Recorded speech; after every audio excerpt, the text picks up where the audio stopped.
பயிற்சி செய்ய போறதா இசை ஆசிரியர்கிட்ட போய் கேட்டுச்சு. டம்ரா வராதனால அந்த கூட்டத்தை சேர்ந்த எல்லா எறும்புகளும் அதோட தலைவன் பக்கத்துலயே நின்னுட்டு இருந்தாங்க. எடுத்துட்டு போகும்போது வழியில ஏதாவது ஆபத்து வரலாம், வேண்டான்னு ஆசிரியர் எறும்பு டம்ராவை எச்சரிச்சுது. டம்ரா விடாப்பிடியா எடுத்துட்டு தான் போவேன்னு ஒத்த கால்ல நின்னுச்சு. சரின்னு ஆசிரியரும் ஒத்துக்கிட்டாரு. தன்னோட நண்பர்களோட துணையோட அந்த இசைக்கருவிகள் எல்லாத்தையும் எடுத்துட்டு போச்சு டம்ரா. ஆசிரியர் எச்சரிச்சது மாதிரியே வழியில ஒரு ஆபத்து வந்துச்சு. ஒரு கரப்பாம்பூச்சி வடிவுல. எறும்புகளே, இதென்ன புதுசா இருக்கு, நான் பார்த்ததே இல்லையே அப்படின்னு சொல்லிச்சு ஒரு கரப்பாம்பூச்சி.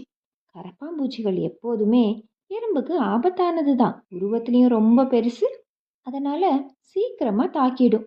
டம்ரா பயப்படாம அது ஒரு இசைக்கருவி அப்படின்னு சொல்லிச்சு. அப்படின்னா என்ன?